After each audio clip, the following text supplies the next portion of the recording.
This show is not for kids. Just because we have anxiety doesn't mean we have degrees in psychology or counseling. Everything you hear is purely opinion based. If you are suffering from any chronic mental illnesses, we strongly urge you to seek professional help. And hey, thanks for listening. You laugh at yourself to ease the pain of a life of suffering.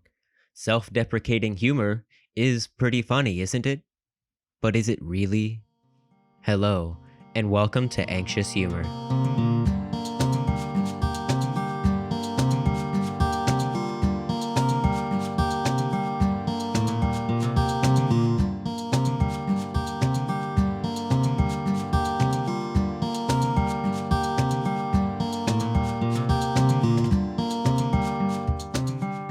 Welcome, friends. So today our special guest is Tyler. He's also known as the rapper Torchfvce, so make sure you go check out his new EP that just released last month called Obituary Flex. So now that all the formalities are done, let's go ahead and jump into these questions that we've got for you. We'll go ahead and start with a hard-hitting question, I suppose. Are you on any medication for your anxiety? Yes. I'm daily. I'm on Boost Bar, uh, 10 milligrams, twice a day, so 20 altogether. And then I'm also prescribed Klonopin, but they gave me like a half a milligram, and I only take like a quarter of that, and that's every like few days, and that's only just whenever I just feel overwhelmed. But other than that, that's all I'm on. Yeah, I totally understand the overwhelming feeling because bars and stuff are, what would you say? The devil. Bars are the devil? Definitely, for sure. Yeah, benzos are just terrible. I was on Klonopin for a while where I was taking them daily because I was having daily panic attacks and uh, somewhat developed a dependency on them. Like nothing, like I don't want to call it like an addiction or like anything like that, but it was just kind of like a tough situation that I had to get myself out of because I started noticing that my symptoms were getting worse, and I was like, "What the hell is the problem?" And sure enough, like I started doing a little bit of digging and research because that's the type of person I am. Like I have to know everything about everything if I'm interested in it. And so like I just started looking into it and all my symptoms lined up with basically the not necessarily withdrawals, but the like just side effects of like taking Klonopin. It essentially makes you feel like you're just going completely psychotic. And I was taking such a low dose too. That's what scared me as well, and why like I tapered down to where I'm at now because I was only taking a quarter of a 1 milligram, so like 0.25 daily, and that was enough to like build up a dependency on it. And I was like, this drug's just way too potent. And then same thing with Xanax. I've never taken a Xanax in my life, but obviously I've been offered it, especially being in the underground rap scene, music industry, whatever. It's everywhere, but I've never taken a Xanax in my life. Just, I like to take what I know will work. I'm terrified of drugs in general. I guess that also comes down to, the whole anxiety thing, but yeah. Me too. Like, my doctor's been like, "Here, you can use this to take the edge off." And I tell them I'm not going to take it. Like, I have health anxiety, and interactions like between medications is one of the big ones. And so, like, I'm scared to do drugs. I'm scared to do hard drugs, legal Oh and yeah. illegal. Yeah, same. I've never touched anything that passed weed other than what I've been prescribed. I've just never had an attraction to it in general. Growing up, I had drugs and addiction kind of like running my family, and I saw what it did to my family and stuff. So like, I knew I was gonna have a family one day, and I didn't want to bring that same stigma onto my family. So that's why as soon as I noticed that I was starting to develop a dependency, because my doctor led me to believe that, like, oh yeah, you can take these like candy. You can't even overdose on them, like blah, blah, blah, blah. Back when they thought benzos weren't a big deal. And then now they're like, nah, we don't prescribe those anymore. You got me hooked on them. So what do you mean?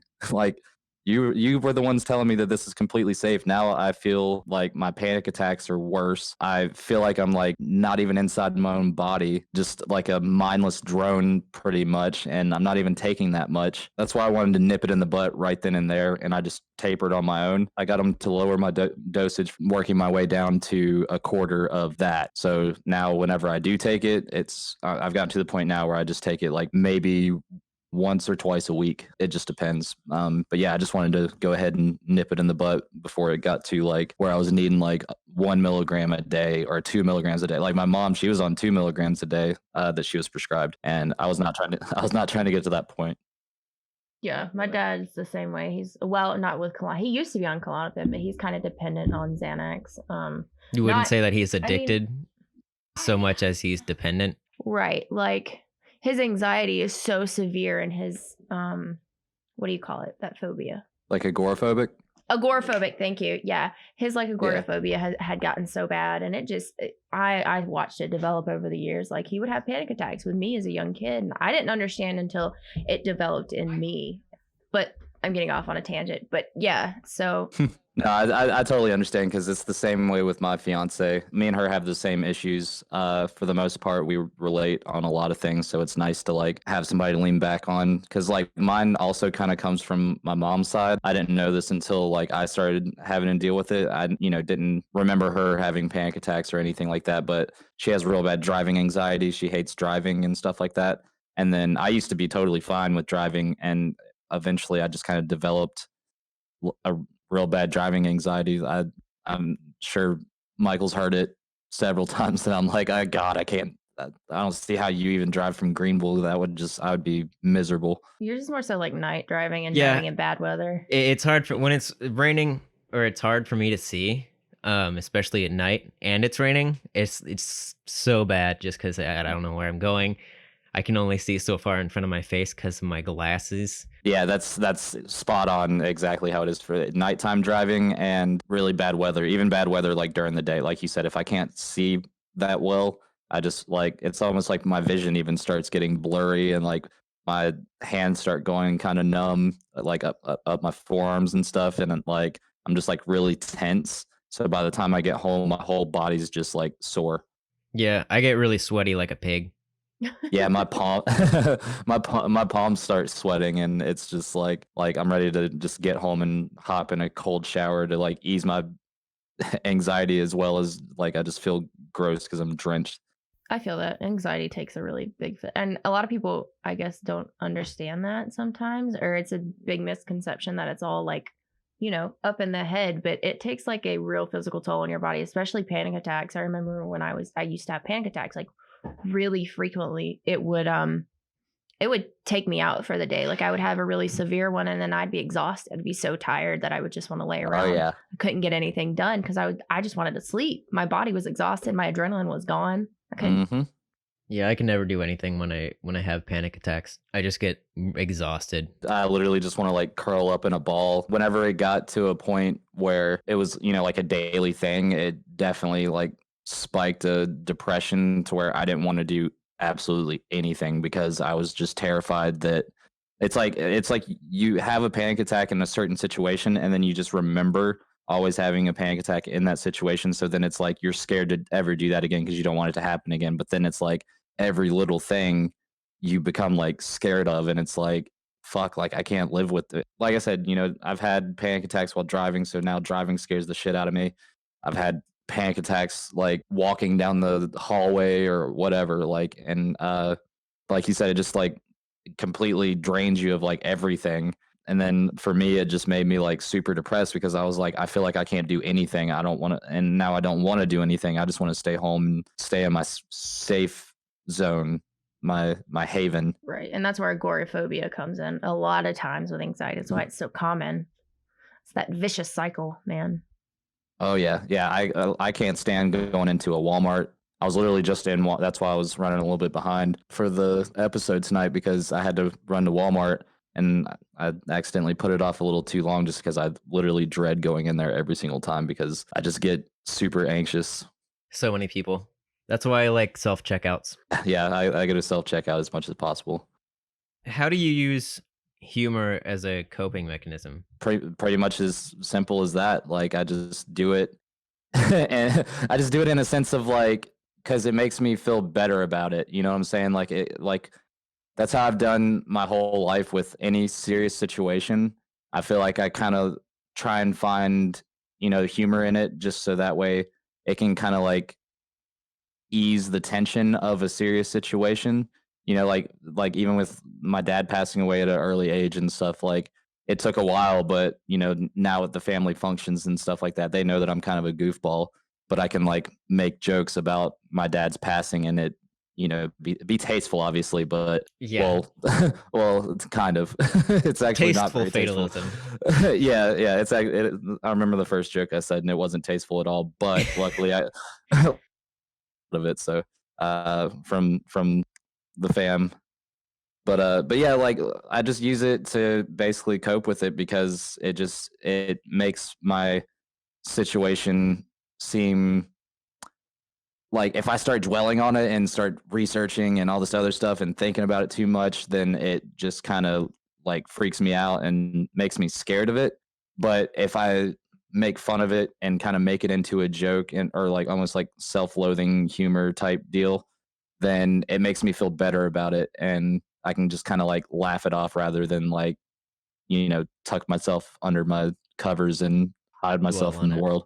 Yeah, no, I understand that. Definitely helps whenever I'm feeling depressed to just do a lot of silly voices. Yeah, I have a similar thing. Go to like YouTube and type in 4 hours of fart noises, and I don't know why, but I've done that a few times, and it just I feel like if you can't laugh at a fart, then like you've lost all your humanity inside you. Yeah, I can agree with that. I'm on board for that one. farts are funny. Yeah, farts are very funny. So you're in the Charlotte underground rap. Kind of. What's that about? As far as like Charlotte underground, like I'm just now kind of dipping. I mean, I've been doing music and I came from the local hardcore scene, like being in bands and stuff like that. So I tried once I transitioned into rap, I tried to get everybody on board with it. And, at first, like people liked it because it was different. And, I was performing with bands and in front of my friends and stuff. But then obviously, since they're my friends, they just kind of brushed it off eventually and wasn't really, their thing anymore. So I was like, okay, well, nobody really cares anymore. So I'm just going to, nobody took it serious or anything like that. So I was like, all right, well, I'm just going to do my own thing and I'm going to branch out and network within like the underground scene of the internet of like Facebook, YouTube, SoundCloud, stuff like that. And that's how I've met all the people that I've met so far, is because once I decided to branch out and go the internet route, that's when it started to actually like take off. And then now it's like people are starting the Charlotte underground scene is kind of starting to notice that I'm doing stuff, and it's kind of like, you're a little late, but whatever, let's. Damn.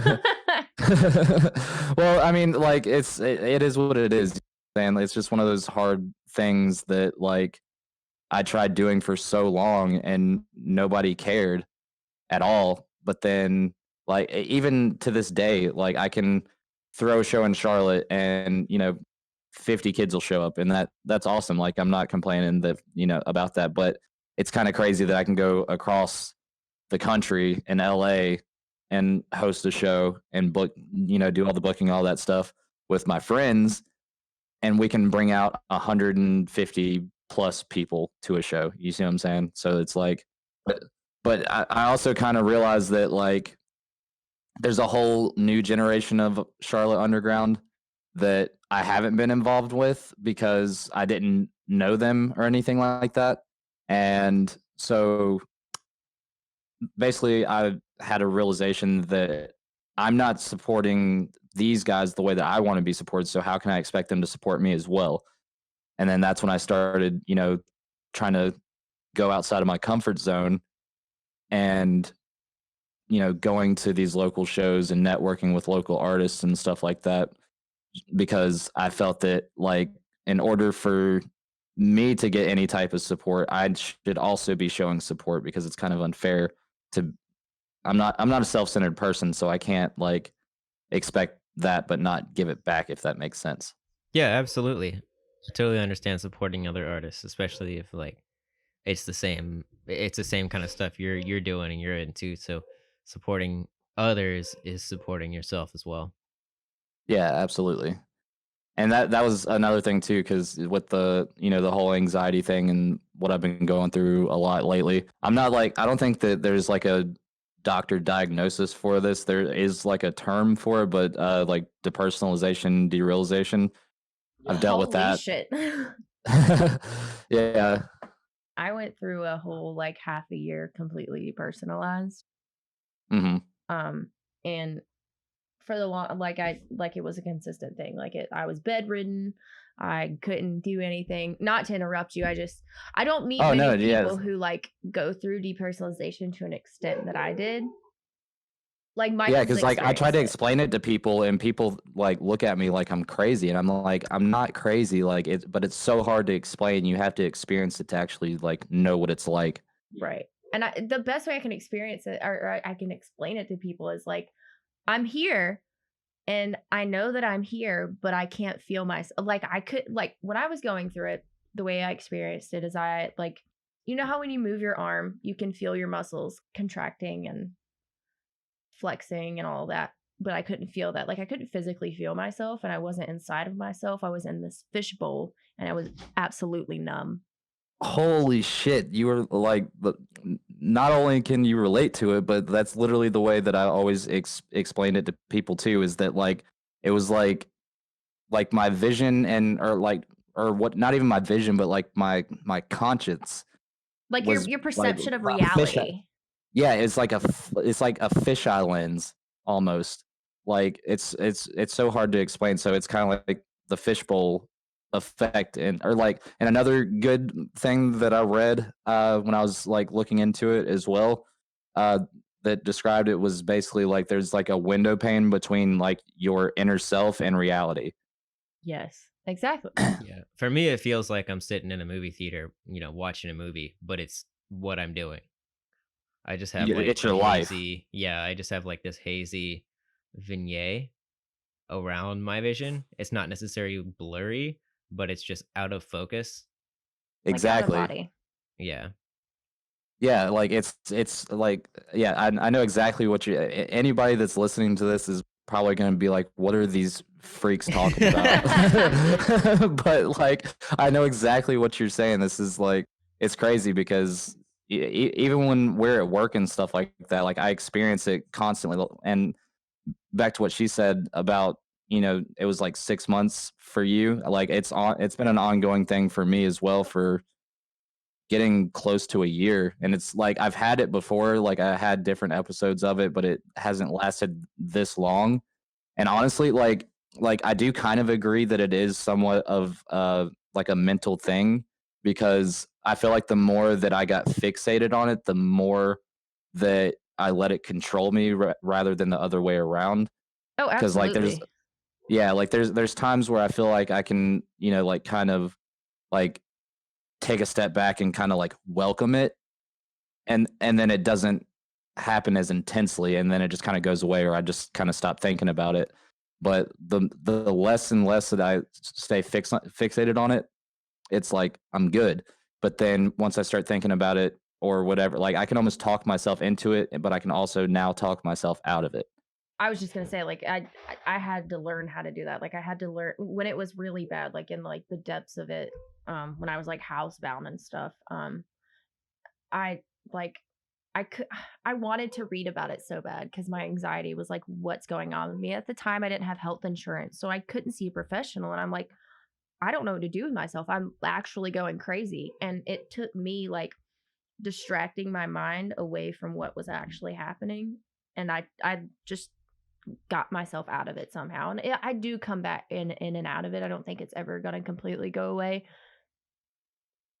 But I agree that like you learn a way to phase in and out of it, and you can definitely talk yourself out of it. I hate to use this word, but like trigger yourself into it or something, you know?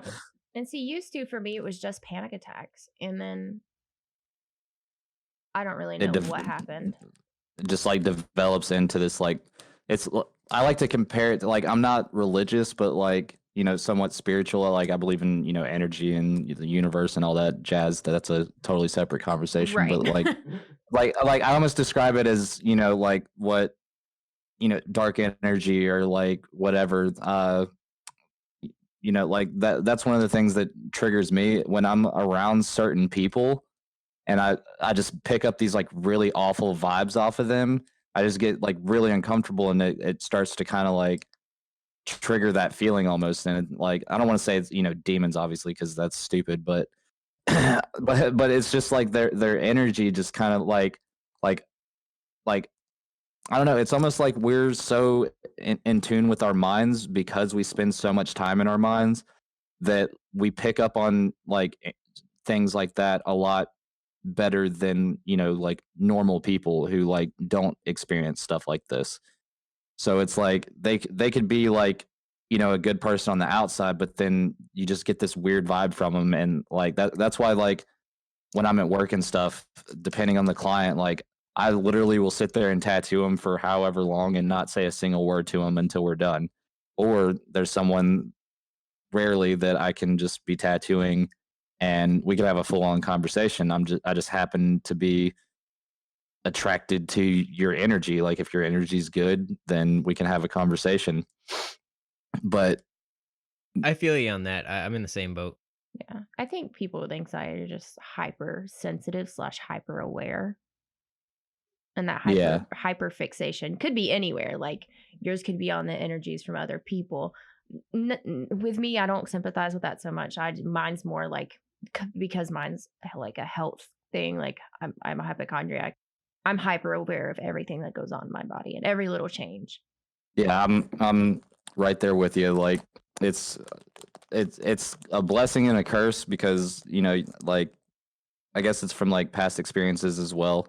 I feel like, people like us have gone through some shit, and uh you know a lot of people, I don't want to say like privileged or whatever, but they kind of are because they don't have to experience, like, they go their whole life and their whole everything is just handed to them on a silver platter, and then like all hell breaks loose because their fucking family dog died, and it's like, that's okay, like you're depressed because of that. Like, come on, give me a break. I also feel that being depressed is kind of like it's thrown around a lot for sure. Yeah, nowadays it's both of them, depression, anxiety, all that stuff is just getting thrown around like it's nothing, and it undermines like the people that are actually going through it, to where people that's when, normal people, back to what you said about them saying like, oh, it's just in your head, like you can get over it. It's like, it's not that easy. Like Yeah. if you really have it, like you know that it's not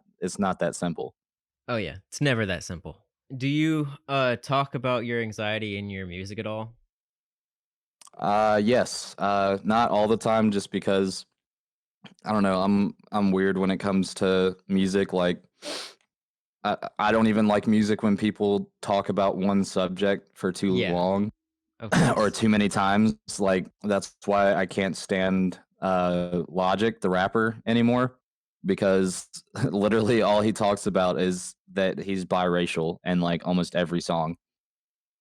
And not I don't know how it is now because I stopped listening to him, but that's been like the ongoing joke, and that's just one example. So like anything that kind of makes me feel a certain way, I try to not do that in my music. You know what I'm saying? I don't want people to feel like, oh, I'm talking about my anxiety too much or something like that. Right, you gotta hit all the markets. Exactly, exactly. So like I like to do songs that kind of hit on every emotion. Uh like I've got songs that can make you happy, I got songs that can make you think, I got songs that can make you angry. I just, whether it be like real life experiences that I've gone through or exaggerations, or I like to compare it to like a screenplay writer, essentially, someone who like writes screenplays for like horror movies. I kind of, horror movies have been a big influence. But as far as anxiety goes, like, yeah, like I I throw it in there every once in a while, and then I have some songs that's like all about it and stuff. So those are the ones that people tend to like relate to the most. And now it's time for a short break.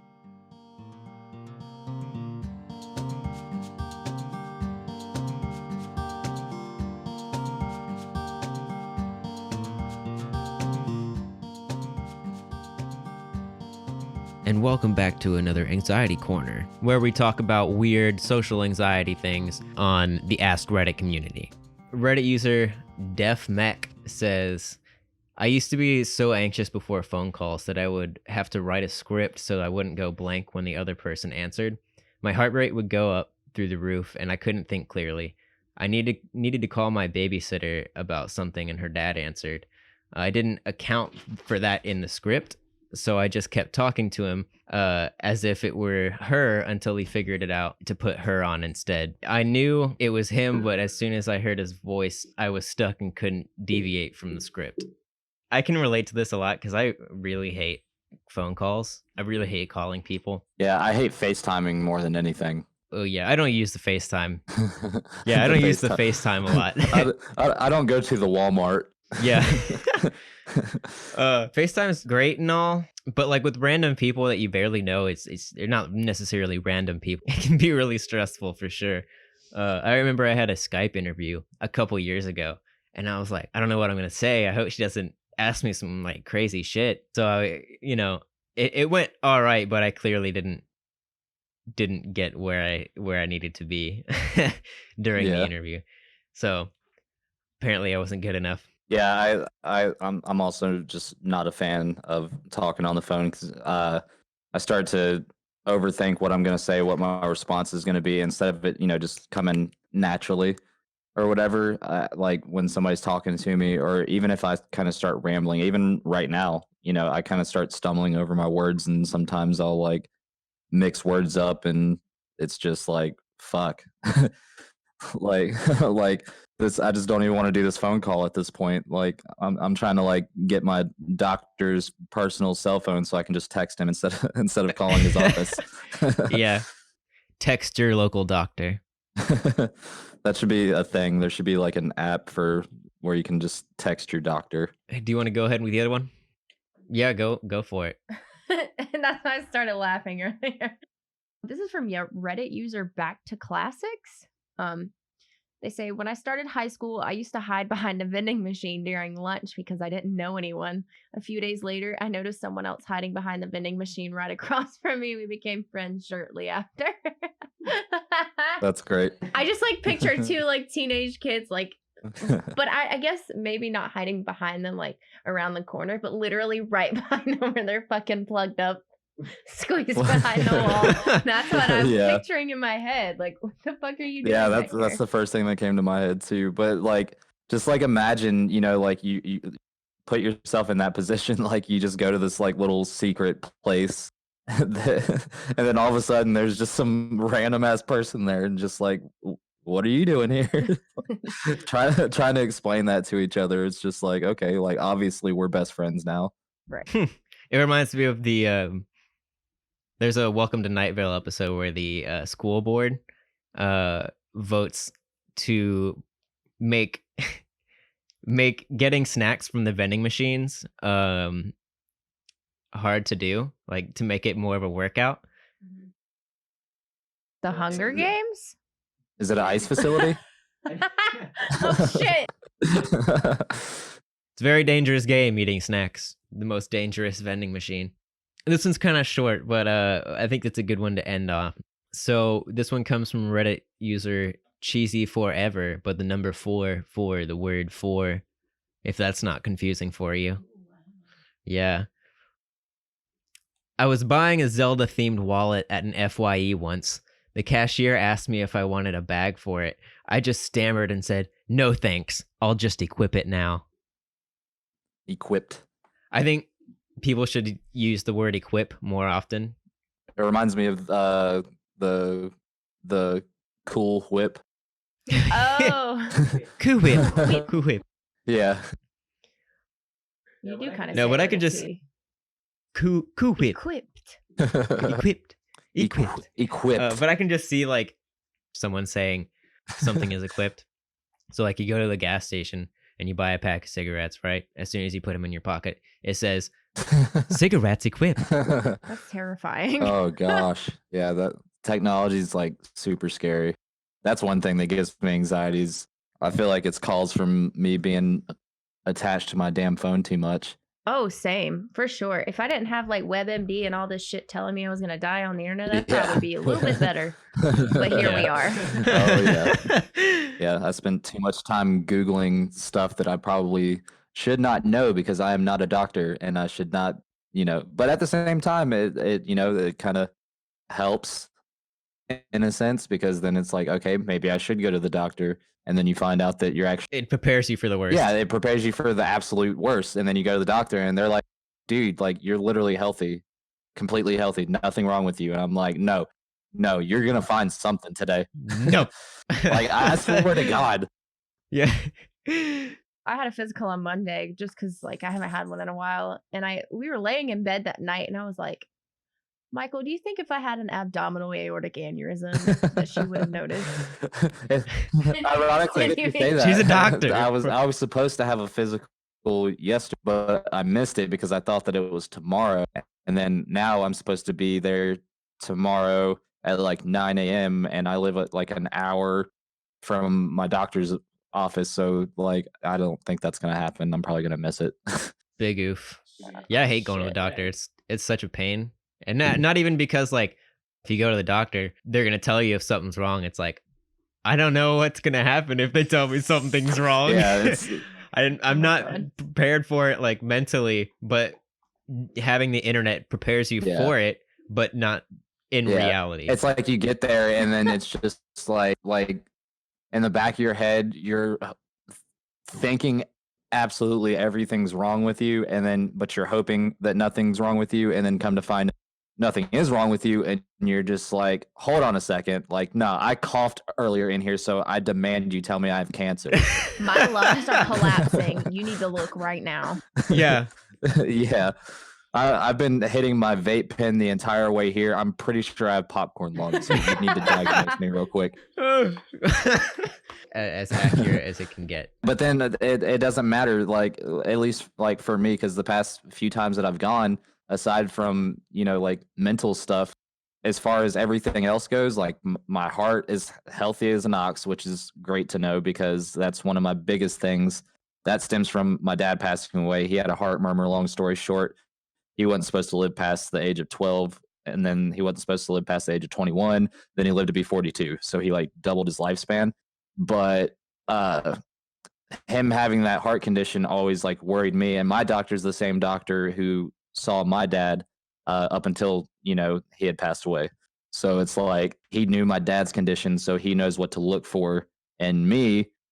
And so it's like, okay, that's comforting to know that you think that my heart is very strong. So like that makes me happy. Yeah, having a very strong heart is always great. A+ for the heart. Yeah. Can't have a weak heart. For sure. So that I think wraps it up for this episode. What you got going on? You have anything you wanna pump out? What? What the hell? What are you pumping, Tyler? Well, I mean that's gonna be after the episode's done and I have the internet to myself for the night. But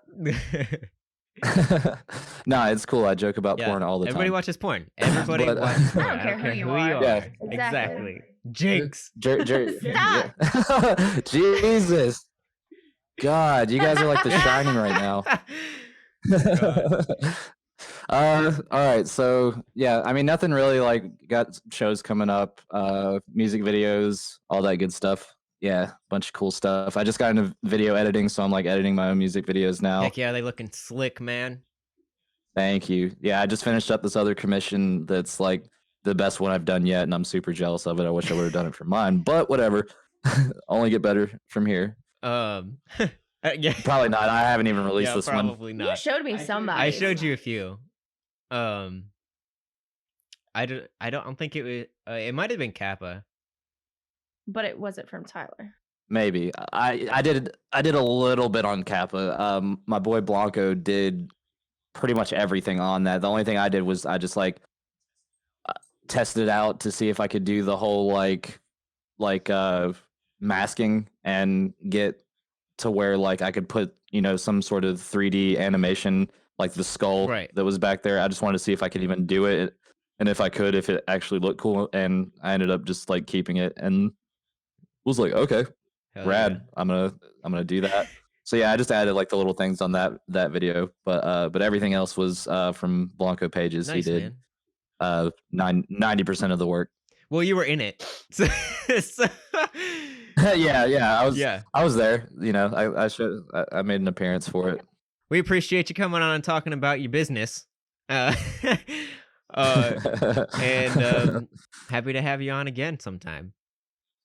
Absolutely, I'm down anytime, and it's also cool because like getting to know you on a more personal level. I know we've like, you know, talked and joked around at work and stuff like that, but we've never really been able to go like in depth with what we experience. So it's cool knowing that I've got somebody to work with that knows like you what gotta I'm have going some through. backup.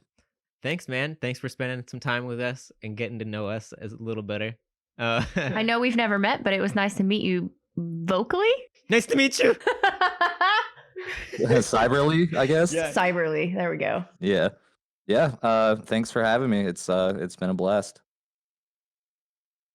Hey, if you listen to this show, go check out our iTunes and give us a good review. It would mean the world to us. The more reviews we have, the better chances people will discover our podcast and subsequently talk about their bowel movements. We don't do advertising for this show. Anything that we do is by word of mouth, so make sure you tell your friends, your family, your dogs even, and maybe your cats. I don't know. I hear they can be very temperamental. Thanks for listening to an episode of Anxious Humor. This episode was produced by Michael Harkins. The voices of Anxious Humor are Michael and Rihanna Harkins.